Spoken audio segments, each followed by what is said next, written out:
Hello दोस्तों।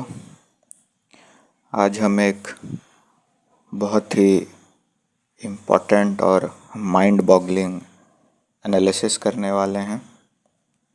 अभी हाल ही के दिनों में रशिया में वाग्नर म्यूटिनी की खबर आई थी।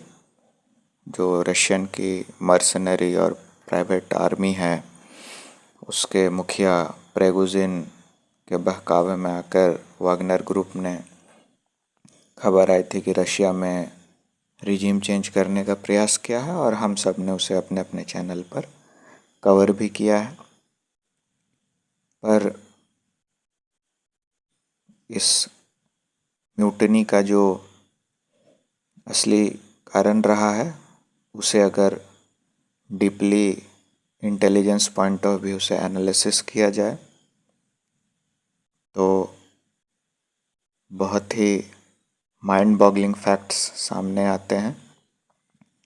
और इस एनालिसिस के बाद बिल्कुल कहा जा सकता है कि ये पुतिन जो है वो पुतिन एट हिज बेस्ट है। और आइए हम इस आर्टिकल को इन डेप्थ डिटेल में डिस्कस करते हैं। दोस्तों, वाग्नर जो है वो रशिया की एक प्राइवेट आर्मी है, और कोल्ड वॉर के बाद जो है प्राइवेट आर्मीज हर बड़े बड़े देश जो कि जियोपॉलिटिकली खुद को सुपर पावर प्रोजेक्ट करना चाहता है, कहीं ना कहीं यूज़ करता है। यूएस जो कि खुद को डेमोक्रेटिक कंट्री कहता है, वहाँ पर भी ब्लैक वाटर जैसे फेमस प्राइवेट आर्मी है। होता यह है कि जो रिटायर्ड आर्मी मैन होते हैं या जो मर्सनरी काइंड ऑफ पीपल होते हैं, उनका एक ग्रुप बनाया जाता है। बेसिकली ये प्लॉजिबल डिनाइबिलिटी के प्रिंसिपल को ध्यान में रखते हुए फॉरेन कंट्रीज़ बनाती है कि जब ये फॉरेन में जाकर ये प्राइवेट आर्मीज इंटरफेयर करते हैं वहाँ के पॉलिटिक्स में एटसेट्राज में, तो जो देश है वो कहता है कि भाई ये तो प्राइवेट आर्मी है, हम इस पर क्या रोक लगा सकते हैं। परंतु वो असल में होती है उस देश की सपोर्टेड ही प्राइवेट आर्मी। और वैसे ही वैगनर ग्रुप जो है रशिया का प्राइवेट आर्मी है, और रशिया इसे एज ए फ्रंट यूज़ करता आया है अपने जियोपॉलिटिकल इंटरेस्ट्स के लिए।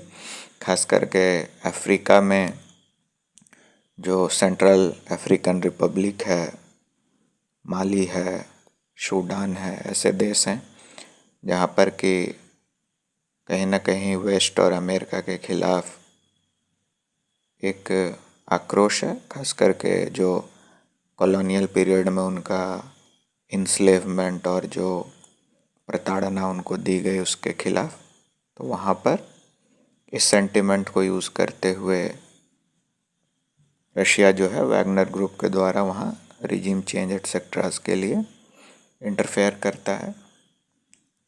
और अगर ये दो आर्टिकल्स हैं, हम इसे गूगल सर्च कर कर पढ़ सकते हैं। पहला आर्टिकल है काउंसिल फॉर फॉरेन रिलेशंस का, टाइटल है what is Russia's Wagner group doing in Africa, और दूसरा आर्टिकल है ब्रुकिंग्स का, ये कि वैगनर ग्रुप का क्या इन्फ्लुएंस है अफ्रीकन देशों में। इन दोनों को अगर हम डिटेल से पढ़ें, और आप भी इसे गूगल कर कर पढ़ सकते हैं, तो आपको पता चल जाएगा कि वैगनर ग्रुप जो है वो कैसे ऑपरेट करता है। और कहीं ना कहीं वेस्ट के लिए जो है ये वैगनर ग्रुप बहुत ही बड़ी मुसीबत पैदा करता आया है अफ्रीका में। अफ्रीका जो है काफ़ी रिसोर्स रिच जगह है, और वहाँ पर जो नेशंस हैं उनकी गवर्नमेंट है, वहाँ पर टेक्नोलॉजी उतनी हाई नहीं है, और जो डायमंड्स हैं, गोल्ड्स हैं, जो प्रीशियस मेटल्स और मिनरल्स हैं, स्टोन्स हैं, इनकी माइंस को ऑपरेट करने के लिए वहाँ से इन्हें निकाल कर जो मार्केट में फाइनल सेलेबल प्रोडक्ट होता है वहाँ तक की कमर्शियल एक्टिविटी करने की क्षमता नहीं है। तो क्या करते हैं कि वहाँ के जो भी पॉलिटिकल सरकार होती है वो विदेशियों को ही इनवाइट करती है और कि आप ये माइनिंग कीजिए और फाइनल कमर्शियल सेलेबल प्रोडक्ट तैयार कीजिए और इसके बदले वो जो है पैसा लेते हैं। और ये उनके जो आर्थिक कार्यक्षेत्र है उसमें एक बहुत बड़ी योगदान प्रोवाइड करता है। आर्थिक रूप से काफ़ी कमीशन उन देशों को मिलता है। अब खास करके हम एक सूडान का एग्जाम्पल लेके देखते हैं कि वैगनर ग्रुप का क्या महत्व है रशिया के लिए और जो म्यूटिनी हुई है उसकी असलियत क्या है।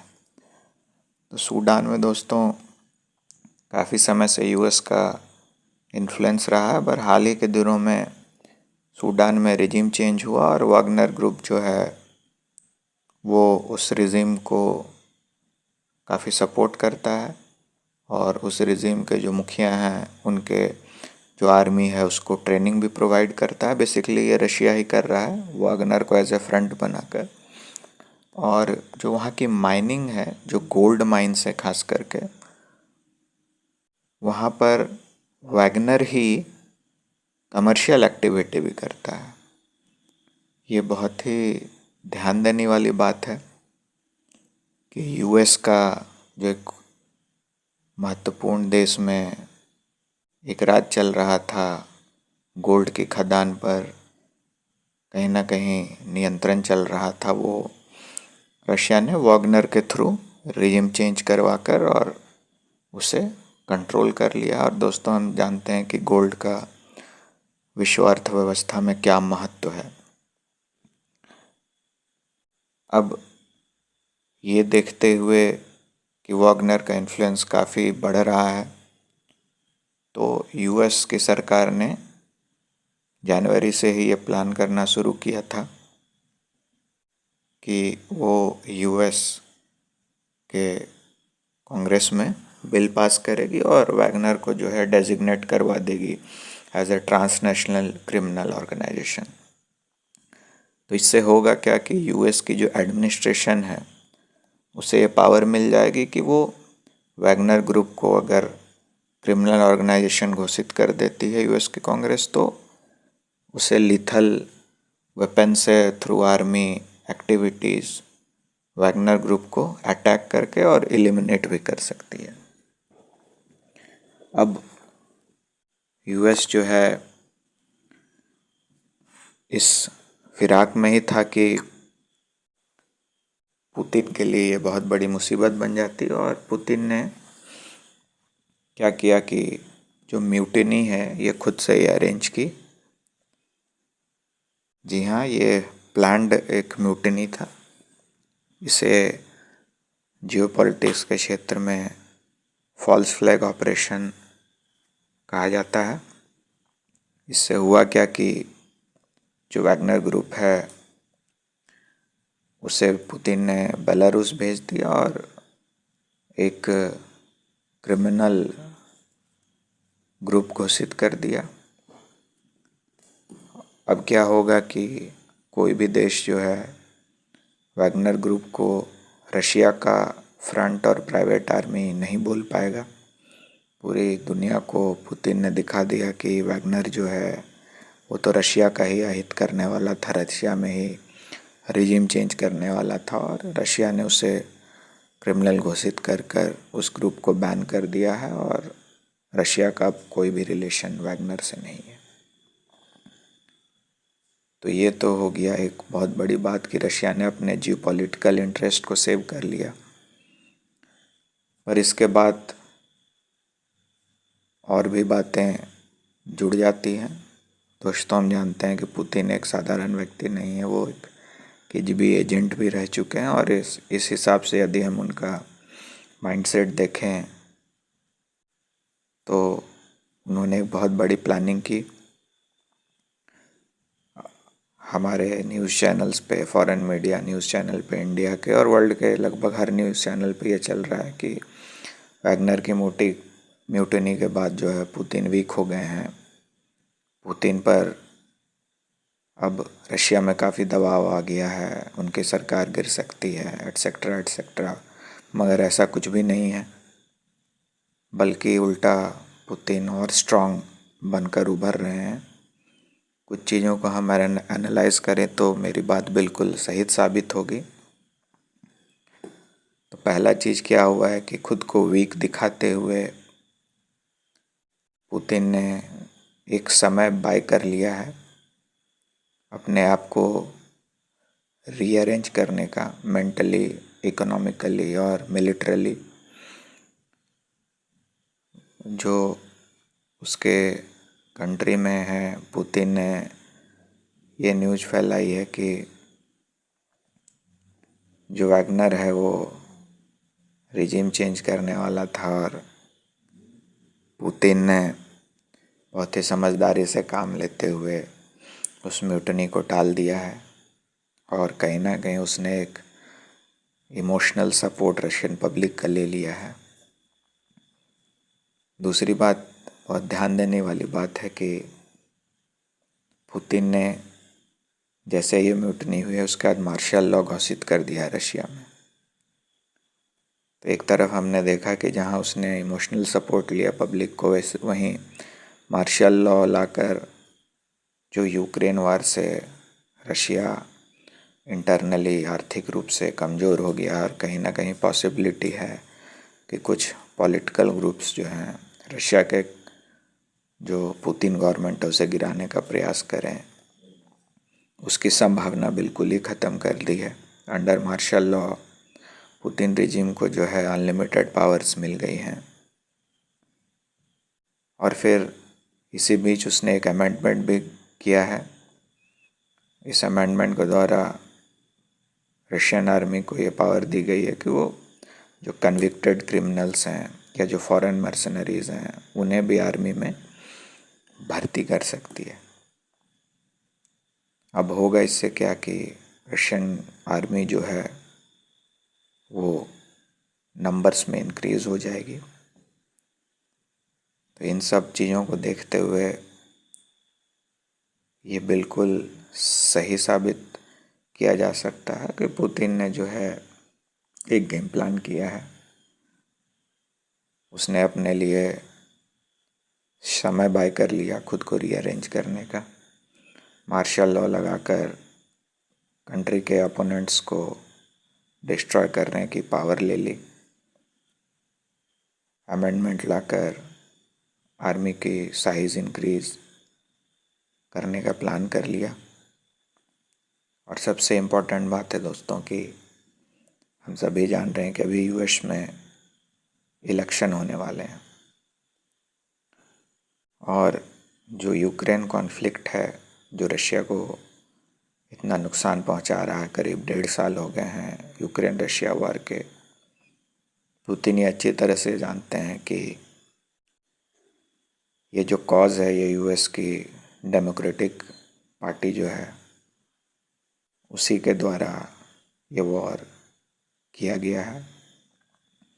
और अगर डेमोक्रेटिक पार्टी हट जाती है और प्रो पुतिन प्रेसिडेंट अगर यूएस में आ जाते हैं, खास करके रिपब्लिकन पार्टी के जो कि कहीं ना कहीं प्रो पुतिन रिजीम रहते हैं, तो ये वॉर जो है ख़त्म किया जा सकता है।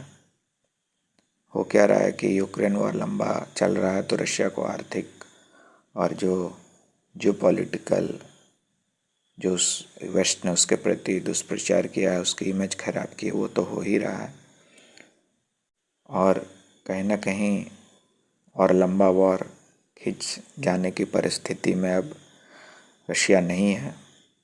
यूक्रेन को वेस्ट लगातार पैसे और हथियार से मदद कर रहा है और इन सब का एक सिंपल सा सॉल्यूशन है कि क्यों ना जो स्टार्टिंग कॉज है, जो यूक्रेन वॉर का जन्मदाता है, डेमोक्रेटिक पार्टी जो यूएस की है, उसकी सरकार को ही ख़त्म कर दिया जाए और प्रो पुतिन जो सरकार है वो यूएस में स्थापित कर दी जाए तो ये वॉर कुछ ही दिनों में ख़त्म हो जाएगा। और ध्यान देने वाली बात है कि पुतिन जो है, हमने देखा था कि प्रेसिडेंट डोनाल्ड ट्रंप के इलेक्शन में उनका कितना बड़ा इंटरफेरेंस रहा था यूएस के इलेक्शन में, और ये वो पहले भी साबित कर चुके हैं कि वो यूएस में रिजीम चेंज कर सकते हैं। और हाल ही के दिनों में जो रिपब्लिकन पार्टी हैं उसके डोनाल्ड ट्रंप के द्वारा ये कहा भी जा रहा है कि यदि वो पावर में आते हैं तो 2 दिन में ही वो यूक्रेन रशिया वॉर जो है ख़त्म करके दुनिया में शांति स्थापित कर देंगे। तो दोस्तों, असली गेम प्लान यहाँ है। और पुतिन ने जो भी समय बाय किया है और जो अपनी पावर्स इंक्रीज कर रहे हैं, तो हम आने वाले कुछ महीनों में देखेंगे कि जैसे ही यूएस में फाइनल इलेक्शन का टाइम आएगा तो पुतिन एक बहुत ही बड़ी ऑफेंसिव अटैक लॉन्च करेंगे यूक्रेन पर। और कहीं ना कहीं यदि यूक्रेन को कब्जा भी नहीं करते हैं तो एक बहुत ही बुरी परिस्थिति में पहुंचा देंगे। और इससे होगा क्या कि जो बाइडेन यूएस प्रेसिडेंट है, जो डेमोक्रेटिक पार्टी है, वो खुद को यूक्रेन वॉर के द्वारा अपने पब्लिक को दिखा रहे हैं कि वो काफ़ी स्ट्रांग है, उन्होंने रशिया को जियोपॉलिटिकली वीक कर दिया है। तो ये सारी चीज़ें ख़त्म हो जाएंगी।